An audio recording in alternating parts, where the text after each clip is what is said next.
because we have some work to do, and I think that we have to keep that in mind. All right, we'll continue with questions for Denny or Chase, okay? We'll go to Paul, please. Paul Woody, Richmond Times-Dispatch. Denny, if you don't mind talking about it for a second, Kyle is awfully good on restarts. Do you have any? What makes him so good, and is it a real challenge to try to beat him off the line in those situations? It is. He's really good at gaming the restarts, kind of mixing it up with, where he takes off and everything. But I think this one is more so just that the top has just got a real big deficit. You can't, especially at this track, if you're just a millisecond behind, when they get in the throttle and they have the preferred groove, they can really take off. And I just wanted to be within one car length of him getting in turn one at some point, but I just couldn't hold it up there. So, he's real good on restarts, and whenever you can dictate them, you really look strong. Okay, any questions upstairs in the press box? Okay, we'll come back downstairs. Any final questions? Okay, we got a map. Matt Weaver, AutoWeek.com. For both of you guys, the first two stages went clean and green outside of the competition cautions. Do you guys surprised by that? What creates the long green flag runs? Less debris cautions really is the biggest thing, and these cars are fairly reliable now. The drivers take care of their cars more so than they used to, and it's just a kind of a product of that. I mean, NASCAR has chosen to let these races kind of play out fairly for the competitors, and it's might not always be the best for TV, but it's certainly fair for us. Yeah, I mean, I would say similar response. I think that we have two planned debris cautions each race, and I think that that's kind of how they view that now, which is perfectly fine. It's how the race would naturally play out without them, so I don't have an issue with it. Thank you. All right, I believe we have another question in the back. Mark Davis from Channel 12 here in Richmond again. Question for both you guys. This race, the night races here typically start a little after 7:30. This one's starting a little after 6:30. How much does that affect the track, and how much the track changes, and how much that changes your race and your guys' respective plans throughout the course of the evening?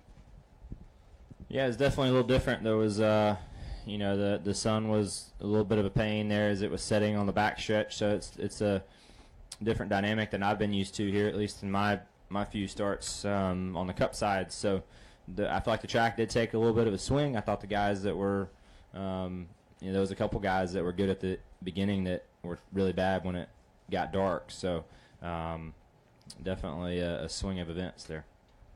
All right, I believe we had another question. Nick Vanderlog, Progress Index. Denny, once again, talk about how your pit crew helped you to get up there, and what's been key to him being so consistently strong and getting you, putting you in those positions. Yeah, they did a really good job today. That's for sure. I mean, we've been mediocre. I think if you look at stats through the year, we've been mediocre on pit road. I've been atrocious on pit road, but we had a good stop there towards the end of the race. I don't know if the other guys had issues or not, but I know the 78 looked like he had some issues on pit road, but we just we capitalized, did a good job of. I could feel it was a clean couple stops there, and that really helped us with our track position. All right, any final questions? Okay, we'll take a question from Bob. Bob Pockris, ESPN. Denny, when Kyle's winning back to back to back, I mean, can you tell, is he in any sort of zone, or is he in any sort of, are you just like, wow, he's just kicking ass? Yeah. Yeah. Yeah, he is, and, it's, I think he's winning them different ways. I mean, I thought tonight, I don't know how much he was up front. He was just right in front of me for most of the day, maybe 2-3 spots ahead. When we were struggling, he was struggling, and obviously our cars, all the Toyotas, got a little bit better when it turned night there. And then I thought, really, honestly, his pit crew did a great job getting him out first there. And it's once you can start dictating these restarts on green-white checkers and 10 laps to go, it's really hard to beat you. So they're winning them in dominating fashion, and they're winning them by being up front and putting themselves in position. And tonight they probably won on pit road. So it's several different ways. All right. Any final questions? Okay, we'll take one more question for Matt. One more for Denny. Have you seen any big change in Kyle over the past couple of years? Because he wins the race, he goes into the stands, and the fans are accepting him. A part of that's Dale Jr., of course, giving him like the baby face rub, I'm calling it. But is he becoming a softer Kyle Busch? I don't think so. I think he's the same, guy. He's obviously matured. He's got, kids and obviously Samantha that, is a good support group for him. So I think he's just gotten older. That's the biggest thing. Once you get in your 30s, it seems like a lot of things change personally for you. He's got a ways till that happens, but it's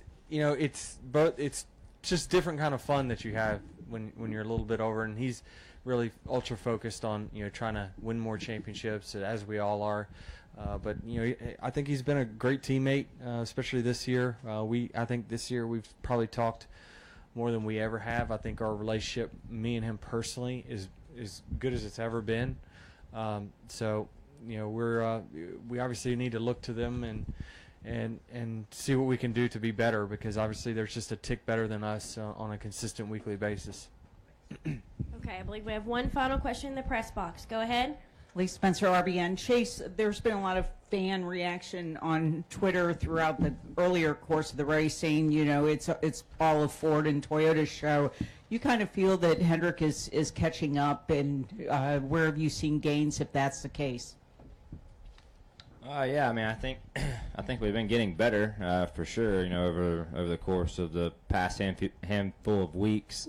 I thought last week was really probably our best effort as a company. Obviously, we crashed there at the beginning, but I felt like our car was solid throughout the whole weekend, and obviously our teammates ran well. So, I think we have to continue to be realistic with ourselves. We can't look at the results tonight and think, we're right there, because in reality, I think we still have some work to do, and I think anybody amongst our team would say the same thing. I'm not knocking anyone or anybody on my team or whoever, but we all know we need to do better, and I think that we just have to be realistic with ourselves. All right. Denny, Chase, thank you guys both for your time. Best of luck next weekend in Talladega.